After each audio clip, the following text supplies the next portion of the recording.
بسم الله الرحمن الرحيم. اعوذ باللہ من الشیطان اللعین الرجیم. بسم اللہ الرحمن الرحیم وبہ نستعین وهو خیر ناصر ومعین. الحمد للہ رب العالمین وصلی اللہ علی محمد وآلہ الطیبین الطاہرین المعصومین. ہماری گفتگو کتاب المقاصد کے دوسرے حصے کتاب البیع کے مباحث میں جاری ہے، اور آج کے درس کا عنوان معاطات کے لزوم میں قواعد کی تقاضا ہے۔ ہم نے گزشتہ درس کے اندر اقوال بیان کیے تھے کہ آیا معاطات لازم ہے یا جائز، تو 3 صورتیں وہاں سامنے آئی تھیں، اور اس کی پہلی صورت کے حوالے سے گفتگو کو آگے بڑھاتے ہیں شیخ انصاری کے معاطات کا لزوم جو ہے اس سلسلے میں قواعد کیا تقاضا کرتے ہیں۔ تو اس اعتبار سے آج کے ہمارے درس کے جو اہم عناوین ہیں ان میں سے پہلا مطلب قواعد کے مطابق معاطات کا مطلقاً لازم ہونا، کہ معاطات کے لزوم کو مطلقہ طور پر یہ جو نظریہ اور صورت تھی اس کو قواعد کے مطابق جانتے ہیں شیخ انصاری رحمۃ اللہ علیہ، اور معاطات کے لازم ہونے پر پہلی دلیل کا بیان ہے، پھر مذکورہ دلیل پر اشکال، اور اس طرح اسی اشکال کا جواب ہے۔ تو چلتے ہیں اپنے پہلے مطلب کی طرف کہ پہلی رائے کا قواعد کے مطابق ہونا، اور اس سلسلے میں جو دلیل شیخ انصاری بیان فرماتے ہیں کہ قواعد کے مطابق معاطات مطلقہ طور پر لازم ہے۔ اوفقھا بالقواعد هو الاول، یعنی فرماتے ہیں کہ ان تمام صورتوں میں جو 3 صورتیں بیان ہوئیں اور کہا کہ یہاں پر وجوہ ہیں اور یہ 3 احتمال ہیں، تو فرماتے ہیں کہ ان میں سے سب سے زیادہ جو قواعد سے موافق صورت ہے هو الاول، یہ وہ پہلی صورت ہے کہ جس میں ہم نے کہا تھا کہ پہلی صورت یعنی معاطات مطلقہ طور پر لازم ہے ابتدا سے، اول امر سے، یہ وہ صورت ہے جو قواعد کے بالکل مطابق ہے۔ اب فرماتے ہیں کہ بناءً علی اصالۃ اللزوم فی الملک، کس طرح یہ قواعد کے موافق ہے؟ فرماتے ہیں کہ بنا رکھتے ہوئے اس بات پر کہ ملکیت کے اندر اصل جو ہے وہ لزوم ہے، اس ملکیت کا لازم ہونا یہ درواقع اصل ہے یہاں پر۔ لشک فی زوالہ بمجرد رجوع مالکہ الاصلی، کیونکہ مثلا جب معاطات صورت پاتی ہے، معاملہ صورت پاتا ہے، اب مثلا زید سے ایک چیز جو ہے وہ عمر کی طرف چلی گئی، اور یہاں پر وہ زید جو کہ مالک اصلی ہے اس چیز کا، وہ رجوع کرنا چاہتا ہے، تو آقا فرماتے ہیں کہ اس کے رجوع سے شک حاصل ہوتا ہے کہ آیا وہ جو امر ہے یعنی منتقل الیہ جو ہے جس کی طرف وہ چیز منتقل ہوئی ہے، آیا اس کی ملکیت سے دوبارہ وہ چیز خارج ہو جاتی ہے یا نہیں ہوتی۔ تو یہاں پر آپ فرماتے ہیں کہ اس شک کے مرحلے میں کہ فی زوالہ کہ وہ ملکیت زائل ہو، بمجرد رجوع مالک الاصلی، محض اس کے اصلی مالک کے رجوع کرنے سے، اس شک کی صورت میں آپ فرماتے ہیں کہ یہاں اصل جاری ہوتی ہے، اور وہ اصل یہ ہے کہ نہیں، ملکیت لازم ہے اور وہ چیز وہاں سے منتقل نہیں ہوگی، بلکہ اس امر کی ملکیت میں وہ چیز باقی رہے گی۔ اب اس طرح اصل جو لزوم ہے ملکیت کے اندر، اس اصل کے یہ نظریہ موافق ہے۔ اب یہاں پر ایک اشکال بیان کرتے ہیں شیخ انصاری، درواقع دعویٰ کی صورت میں جو اشکال بیان ہو رہا ہے، یہاں پر 2 اشکال کی طرف درواقع اشارہ کر رہے ہیں اور پھر ان کا جواب دیتے ہیں۔ فرماتے ہیں کہ وَدَعْوَى أَنَّ الثَّابِتَ هُوَ الْمِلْكُ الْمُشْتَرَكُ بَيْنَ الْمُتَزَلْزِلِ وَالْمُسْتَقَرِّ۔ یہ اشکال ہوتا ہے، دعویٰ کیا جاتا ہے، ادعا کی جاتی ہے کہ ان ثابت، وہ چیز جو کہ ثابت ہے، یہ پہلا اشکال ہے درواقع، وہ ملکیت ہے کہ جو مشترک ہے ملکیت جائزہ اور ملکیت لازمہ کے درمیان، متزلزل یعنی وہ جو استقرار نہیں رکھتی، قابل رجوع ہے، اور مستقر یعنی وہ ملکیت جو استقرار پا چکی ہے، استحکام پا چکی ہے اور قابل رجوع نہیں ہے۔ فرماتے ہیں کہ ثابت جو ہے وہ یہ ملکیت ہے، اور یہاں پر میں ایک اشارہ کر دیتا ہوں کہ یہ درواقع اشکال کس ناحیت کا ہے۔ درواقع ہم علم اصول کے اندر پڑھتے ہیں کہ استصحاب جو کہ کلی ہے اس کی 3 قسمیں ہیں، اور استصحاب کلی قسم ثانی جو ہے اس کو ہم وہاں پر پڑھتے ہیں کہ اس کا اجرا جائز نہیں ہوتا اس طرح کے استصحاب کا۔ اس کی مثال ہم دیتے ہیں وہاں پہ، جیسے حیوان ایک جنس ہے، کلی ہے، اس کے افراد اور انواع ہیں۔ اب ایک گھر کے اندر ایک حیوان تھا، ہمیں ابھی شک ہوتا ہے کہ آیا وہ حیوان ابھی ہے یا نہیں ہے، تو ہم کہتے ہیں کہ اس کے افراد ہیں۔ اگر وہ حیوان مچھر کی صورت میں تھا تو 1 سال گزرنے کے بعد مثلا یقین ہے کہ وہ نہیں رہا، اور اگر وہ حیوان جو ہے وہ ہاتھی کی صورت میں وہاں پر تھا، تو اب ہمیں یہاں پر اس کا حدوث یعنی ابتدا میں وہ حیوان ہاتھی کی صورت میں تھا، یہاں پر جو ہے وہ شک ہوتا ہے۔ تو یوں اس طرح کے استصحاب میں اصل جو استصحاب کے رکن ہیں وہ حاصل نہیں ہوتے۔ اگر ہم کہتے ہیں کہ شک ہے کہ وہ مچھر تھا تو یہاں پر تو اس کا جو زوال ہے وہ یقینی ہے، یعنی یہاں پر بقا میں شک نہیں ہے بلکہ زوال اس کا یقینی ہے۔ اور اگر ہم کہتے ہیں کہ وہ ہاتھی تھا تو یہاں پر حدوث میں جو ہے وہ شک ہے، جبکہ استصحاب کے اندر رکن کیا ہے کہ ایک چیز کا حدوث یقینی تھا، بقا میں شک ہو رہا ہے۔ ہاتھی کی صورت میں پھر اس کے حدوث میں ہی شک ہوتا ہے کہ آیا وہ حیوان ہاتھی کی صورت میں تھا ہی یا نہیں۔ تو یوں استصحاب کو ہم جاری نہیں جانتے۔ یہاں پر بھی اس طرح کا ایک اشکال کیا جا رہا ہے کہ یہ جو استصحاب یہاں پہ آپ جاری کر رہے ہیں ملکیت کا اور لزوم، ملکیت میں لزوم کو اصل جانتے ہوئے، فرماتے ہیں کہ یہ در واقع اسی طرح کا استصحاب ہے کہ جو استصحاب کلی قسم ثانی سے، اور یہ درست نہیں ہے۔ اس کو یہاں پہ توضیح دے رہے ہیں شیخ انصاری اس اشکال کو اس طرح سے۔ یہ کہتے ہیں کہ دیکھیں ملک اسی حیوان کی طرح ایک جنس ہے، اس کے افراد ہیں، ملکیت جائزہ، ملکیت غیر جائز۔ اب یہاں پر جو چیز ثابت ہے وہ اصل ملکیت ہے، جیسے کہ وہاں پر اس مثال میں جو ثابت تھی چیز وہ اصل حیوانیت تھی کہ حیوان تھا اس گھر کے اندر۔ یہاں بھی اس طرح ہے کہ ملکیت ہے۔ والمفروض انتفاع الفرد الاول بعد الرجوع، اور فرض یہ ہے کہ پہلا فرد جو ہے وہ رجوع کے بعد منتفی ہے، یعنی ملکیت جو کہ متزلزل ہے، فرماتے ہیں کہ یہ ملکیت متزلزل یعنی ملکیت جائزہ، یہ فرد اول اس ملکیت کا، جیسے ہی اس نے فسختو کہا تو یہاں فسختو سے اس طرح کی اگر ملکیت جائز تھی تو قطعاً وہ زائل ہو چکی ہے۔ یہاں پر در واقع بقا میں شک ہی نہیں ہے، تو یہاں استصحاب کا رکن جو دوسرا ہے کہ بقا میں شک ہونا چاہیے وہ رہتا نہیں، یعنی والمفروض انتفاع الفرد الاول بعد الرجوع، فرض یہ ہے کہ پہلا فرد منتفی ہے رجوع کے بعد، بس استصحاب کا ایک رکن جو کہ بقا میں شک ہونا چاہیے، پہلے فرد کے عنوان سے تو شک ہے ہی نہیں، جب اس نے فسخ تو کہا وہ ملکیت جائزہ تو ختم ہو گئی۔ والفرد الثانی کان مشکوک الحدوث من اول الامر، فرماتے ہیں کہ فرد ثانی یعنی یہ کہ ملکیت لازم ہو، مستقر ہو، یہ تو اول امر سے اس کا حدوث مشکوک ہے۔ تو بس یہاں پر آپ دیکھیں ملکیت کلی ہے، اس کے افراد اور انواع ہیں، اس کا ایک فرد جو ہے اگر ہم رجوع کے بعد اس کو ملاحظہ کرتے ہیں تو جیسے اس نے فسخ تو کہا وہ تو رہتا نہیں ہے، بس یہاں اس کی بقا میں تو شک نہیں ہے کہ ہم استصحاب جاری کریں اس طرح سے۔ اور وہ جو ملکیت لازمہ ہے وہ تو اول امر سے نہیں ہے، اور یہاں پر استصحاب کا دوسرا جو رکن ہے کہ مثلا یقین ہونا چاہیے اس چیز کے حدوث میں، اور پھر بقا میں شک ہونا چاہیے، یہاں تو خود اس کے حدوث میں شک ہے۔ تو یوں یہ کہتے ہیں کہ فلا ينفع الاستصحاب، استصحاب جو ہے یہاں ملکیت کا فائدہ نہیں دیتا، بل ربما، یہ بل سے دوسرے اشکال کی طرف آگا جاتے ہیں۔ بس یہاں تک ایک اشکال واضح ہو گیا کہ یہ استصحاب جو آپ جاری کرنا چاہتے ہیں ملکیت کا، وہ بھی یہ کہ مثلا اصل لزوم ہے ملکیت کے اندر، اور اس لزوم کو آپ استصحاب جو جاری کرتے ہیں تو یہ کہتے ہیں کہ یہ استصحاب کلی قسم ثانی سے، اور یہ آپ جاری نہیں کر سکتے، علم اصول کے اندر یہ بات ثابت ہے۔ دوسرے اشکال کی طرف بڑھتے ہیں، فرماتے ہیں کہ بل ربما یزاد استصحاب بقاء القت المالک الاول، کیونکہ یہاں پر تو اضافہ کیا جاتا ہے اس اشکال کے اندر اس طرح سے کہ بقا استصحاب کیا جاتا ہے بقا کا، کس چیز کی بقا کا؟ مالک اول کے ارتباط کا، یعنی معاطات واقع ہونے کے بعد شک ہوتا ہے کہ آیا اس پہلے اصلی مالک کا جو تعلق اور ارتباط تھا اس مال کی نسبت جو ابھی قابض کے ہاتھ میں ہے، آیا اس کا وہ ارتباط باقی ہے یا باقی نہیں ہے؟ تو فرماتے ہیں کہ یہاں پر اس بقا کے استصحاب کو ہم جاری کرتے ہیں کہ اس کا ارتباط باقی ہے، تو در واقع یہاں پر یہ دو استصحاب متعارض سامنے آتے ہیں۔ تو یوں جب استصحاب جو ہے وہ بقائے القا موجود ہے تو کس طرح آپ اصل لزوم کو اس طرح کے استصحاب کو یعنی ملکیت لازمہ کا استصحاب کرتے ہیں، یہ معارض ہے اس دوسرے استصحاب سے۔ تو یہ در واقع اشکال ہے جو اس پہلی دلیل پر جو کہ اصالت اللزوم فی الملک کی تھی، کہ جس کے لیے ہم نے کہا کہ قواعد کے مطابق نظریہ معاطات کا لازم ہونا مطلقہ یہ ہے، اور اس کی دلیل یہی اصالت اللزوم فی الملک ہے، تو اس کے اندر یہ دو اشکال یہاں پر مترتب ہوتے ہیں۔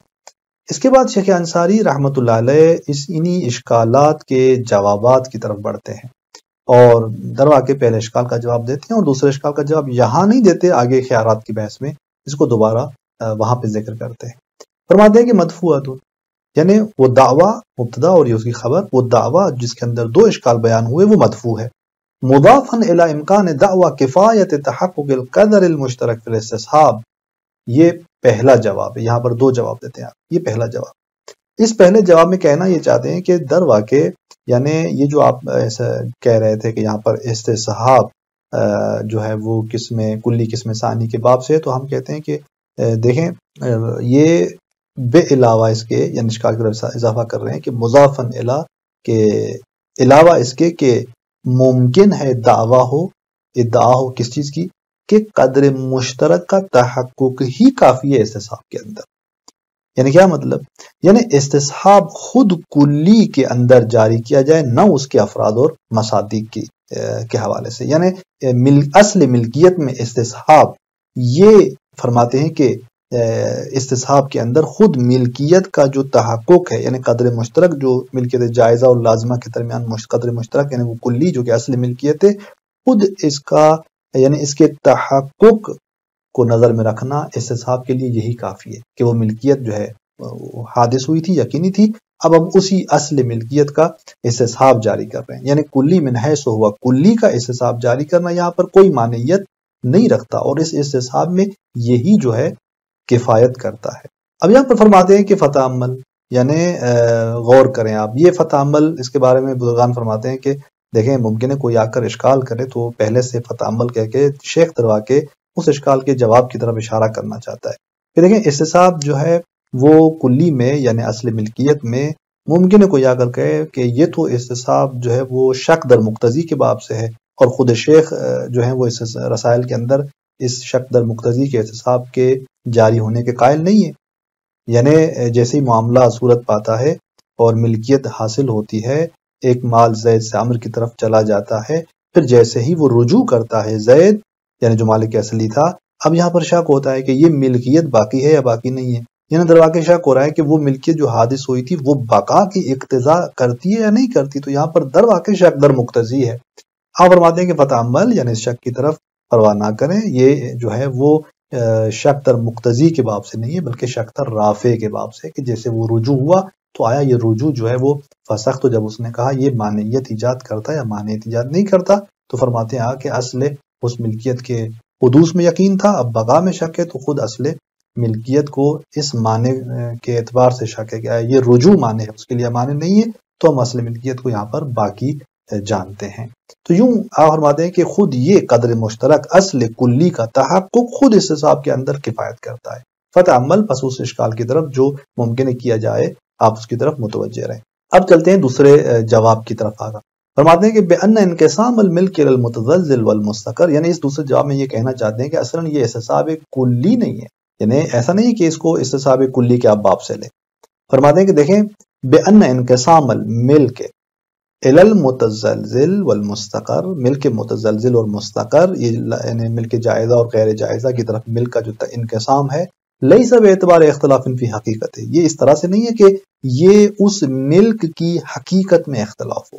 یعنی حقیقت ملک میں ان کی دخالت ہو، ایسا بالکل نہیں ہے. وانما هو باعتبار حکم شارع علیہ فی بعض المقامات بالزوال برجوع المالک الاصلی. فرماتے ہیں کہ یہ حکم شارع کے اعتبار سے ہے اس ملکیت پر کہ بعض مقامات پر حکم شارع زوال ملکیت کا ہوتا ہے جب مالک اصلی رجوع کرتا ہے، تو وہاں پر شارع کا حکم کیا ہوتا ہے کہ یہ ملکیت جو ہے وہ زائل ہو جاتی ہے، یعنی وہاں پر اس ملکیت کو شارع جو ہے متزلزل جانتے ہیں. تو پس یہ تزلزل اور استقرار جو ہے وہ احکام شرعیہ میں سے ہیں کہ جو مترتب ہو رہے ہوتے ہیں اس عقد پر یا اس سببیت پر. لذا آگا فرماتے ہیں کہ وَمَنْشَأُ هَذَا الْاخْتِلَافِ اختلاف حقیقت السبب المملک، اس اختلاف کا جو منشا ہے کہ ایک جگہ پر ملکیت زائل ہو جاتی ہے رجوع سے اور ایک جگہ پر زائل نہیں ہوتی، اس کا اختلاف، اس کا جو منشا ہے وہ اس سبب کی حقیقت کا اختلاف ہے جو مملک ہے. یعنی جو سبب مملک ہے، جو سبب ملکیت ساز ہے، وہاں پر آگا فرماتے ہیں کہ یہ اختلاف اس کا ان اسباب کا مختلف ہونا کہ وہ اسباب مملکہ جو ہیں کچھ ایسے ہیں کہ جو ملکیت لازمہ کے سبب بنتے ہیں، کچھ وہ ہیں جو ملکیت جائزہ کے سبب بنتے ہیں. تو ان اسباب کی حقیقت کا اختلاف کہ جس کا تعلق احکام شارع سے ہے، یہ اختلاف یعنی لزوم و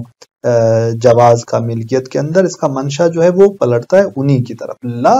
اختلاف و حقیقت الملک، یعنی اس اختلاف کا جو منشا ہے کہ ایک جگہ پر ملکیت زائل ہو جاتی ہے رجوع سے اور ایک جگہ پہ زائل نہیں ہوتی، اس اختلاف کا منشا حقیقت ملکیت کا اختلاف نہیں ہے۔ اب جب اس طرح سے ہے تو فجواز رجوع وعدمہ من الاحکام الشرعیۃ للسبب، اب یہاں پر رجوع کرنا اور رجوع کرنا یہ جو ہم کہتے ہیں کہ رجوع جائز یا رجوع جائز نہیں ہے، یہ بس جو ہے یعنی ملکیت رجوع جائز یعنی ملکیت جائزہ تھی غیر مستقرہ تھی، رجوع جائز نہیں ہے یعنی ملکیت لازمہ تھی۔ یہ جو اختلاف ہے من الاحکام الشرعیۃ للسبب، یہ درواقع ان احکامات میں سے ہیں کہ جو احکام شرعی اور سبب کے لیے ہیں، یعنی درواقع بے تو وہ ہے کہ جو سبب مملک ہے اس کے لیے ملکیت کے حدوث کے لیے، یہ بے تو وہابتوں سے فرق کرتا ہے، اور بے تو مثلا جو سبب ہے اور یہاں پر جو یہ بے تو ہے یہ وہابتوں سے فرق کرتا ہے کس چیز کے اندر، یعنی یہاں پر رجوع جائز نہیں ہے اگر بے تو جاری ہوا، وہب تو جاری ہوا اور ہبہ غیر معوضہ ہوا تو پھر وہاں پر رجوع جو ہے وہ جاری ہے۔ تو لہٰذا یہ فرق اس وہابتوں اور بیتوں کے اندر ہے، یعنی ان اسباب کے اندر ہے کہ جو ملکیت کے سبب ہیں درواقع۔ اب یہاں پر آگا فرماتے ہیں کہ لا من الخصوصیات الماخوذۃ فی المسبب، نہ ان خصوصیات میں سے کہ جن کو مسبب یعنی خود ملکیت میں اخذ کیا گیا ہو، نہیں، فرماتے ہیں کہ اس میں سے نہیں ہے۔ یعنی دوسرے الفاظ میں لزوم اور جواز جو ہیں درواقع کہنا چاہتے ہیں کہ یہ ملکیت کے فصول ممیزہ نہیں ہے کہ آپ کہیں کہ ملکیت کی حقیقت میں داخل ہیں، اس کے دو جز ہیں مثلا یا دو فرد اس طرح سے کہ حقیقت ملکیت کو تشکیل دیتے ہیں، بلکہ یہ احکام شرعی کی خصوصیات میں سے ہیں، وہ احکام شرعی کے جو سبب پر مترتب ہوتے ہیں، یعنی شارع نے بعض اسباب کو لازم اور بعض کو جائز جانا ہے، اما لیکن خود ملکیت جو ہے وہ اپنی حقیقت کے اندر ایسا نہیں ہے کہ اس ملکیت کا لازمہ اس ملکیت کے جائز سے فرق کرتی ہو، یعنی حقیقت ملکیت فرق کرتی ہو، اس طرح سے نہیں ہے۔ تو یہ جو مطلب ہے اس پر شیخ انصاری رحمۃ اللہ علیہ چند دلائل دینا چاہتے ہیں کہ کس طرح ہم یہ کہہ رہے ہیں کہ لزوم اور جواز حقیقت ملکیت میں داخل نہیں ہے، تو تین یہاں پر دلیلیں دیتے ہیں، اور پہلی دلیل کی طرف اشارہ کرتے ہیں یہاں پر کہ وَيَدُلُّ عَلَيْهِ، اسی مطلب پر دلالت کرتی ہے یہ بات کہ مَعَ أَنَّهُ، کہ اس کے ساتھ ساتھ کہ یکفی فی الاستصحاب الشک، مَعَ أَنَّهُ یکفی فی الاستصحاب، یدلو کا فائل آگے آ رہا ہے کہ جو تیسرے عنوان سے دلیل بیان ہوگی، یہاں پر اس کے علاوہ دو اور دلیل کی طرف اشارہ کرتے ہیں۔ پہلی دلیل کہ مَعَ أَنَّهُ یکفی فی الاستصحاب الشک فی أَنَّ اللزوم من خصوصیات الملک، فرماتے ہیں کہ استصحاب کے لیے یہی کافی ہے کہ شک ہمیں کہاں پر ہے، اس میں ہے کہ لزوم ملکیت کی خصوصیات میں سے ہے کہ نہیں ہے، یعنی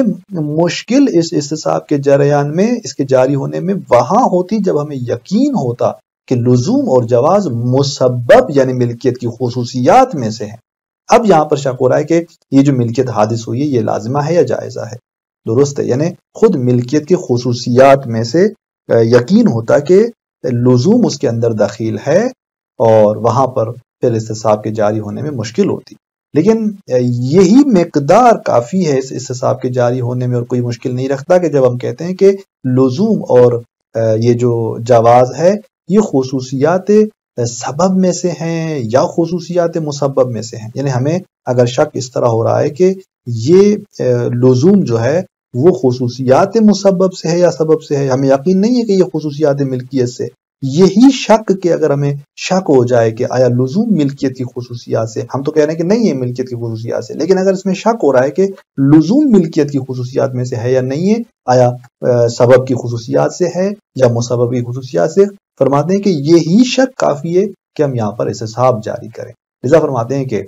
استصحاب کے جاری ہونے میں کافی ہے کہ شک ہو کہ آیا یہ لزوم ملک کی خصوصیات میں سے ہے اور من لوازم السبب المملک، یا اس سبب کے لوازمات میں سے ہے کہ جو مملک ہے۔ جیسے ہی یہ شک ہمیں حاصل ہوتا ہے، آپ فرماتے ہیں کہ یہاں پر استصحاب جو ہے وہ جاری ہوگا اصل ملکیت کا، اور اس اعتبار سے فرمانا چاہتے ہیں کہ دیکھیں پہلے جواب میں ہم نے یہ کہا کہ اصلاً ہم اصل کلی یعنی ملکیت کا استصحاب کرتے ہیں اور کسی فرد کا استصحاب نہیں کرتے تاکہ وہ اشکال لازم ہے۔ دوسرا یہ کہ اصلاً کلی کا ہم استصحاب نہیں کر رہے، یعنی ہم یہاں پر ملکیت کو ایک کلی کی معنی میں نہیں لے رہے کہ جس کی یہ خصوصیات ہوں، مثلا یہ اس کے افراد اور انواع ہوں، لزوم اور جواز، بلکہ یہاں پر ہم استصحاب کر رہے ہیں ایک شخصی چیز میں، نہ کلی میں۔ خود ملکیت کو ایک اس طرح سے لحاظ کر رہے ہیں کہ یہ دونوں چیزیں لزوم اور جواز اس کے اندر دخیل ہی نہیں ہے، اور جب دخیل ہی نہیں ہے تو اصل ملکیت کے اندر ارکان تمام ہیں استصحاب کے، اور ہم اصل ملکیت کو یہاں پر استصحاب کرتے ہیں اس معنی میں کہ یہ ایک شخصی جو ہے وہ چیز ہے اور تمام ارکان کے ساتھ ہے۔ پہلی دلیل آگا نے کہا کہ یہی کہ شک ہو رہا ہے کہ لزوم ملکیت کے خصوصیات میں سے ہے یا سبب کے خصوصیات میں سے، یہی شک کافی ہے اس بات میں کہ ہم اصل ملکیت کے جس کے لیے ارکان تمام ہے اس کو ہم یہاں پر استصحاب کریں۔ اسی طرح دوسری دلیل فرماتے ہیں کہ وَمَا أَنَّ الْمَحْسُوسِ بِالْوِجْدَانِ أَنَّ إِنْشَاءَ الْمِلْكِ فِي الْهِبَةِ اللَّازِمَةِ وَغَيْرِهَا عَلَى نَهْجٍ واحد، یعنی دوسری دلیل دروا کے یہ ہے ہمارے اس دوسرے پر جواب کے سلسلے میں کہ محسوس بالوجدان کیا ہے۔ فرماتے ہیں کہ وہ چیز جو وجداناً محسوس ہے وہ ملکیت ہے جس کو انشاء کیا گیا ہے ہبہ لازمہ کے اندر جب وہب تو کہا گیا، وغیرہ یا مثلا غیر ہبہ لازمہ جو کہ ہبہ مثلا جائزہ ہے اس کے اندر علی نہج واحد، یعنی محسوس بالوجدان یہ ہے کہ انشاء ملکیت ہبہ لازمہ اور غیر لازمہ میں ایک ہی طرح سے ہے، لہٰذا جب انشاء ملکیت جو ہے وہ ایک طرح سے ہے، خود یہیں سے یہ بات روشن ہوتی ہے کہ لزوم اور جواز اس کی حقیقت ملکیت میں دخیل نہیں ہے، اس کی خصوصیات میں سے نہیں ہے۔ انشاءاللہ اگلی تیسری دلیل کو ہم اگلے درس کے اندر بیان کریں گے۔ والسلام علیکم ورحمۃ اللہ وبرکاتہ۔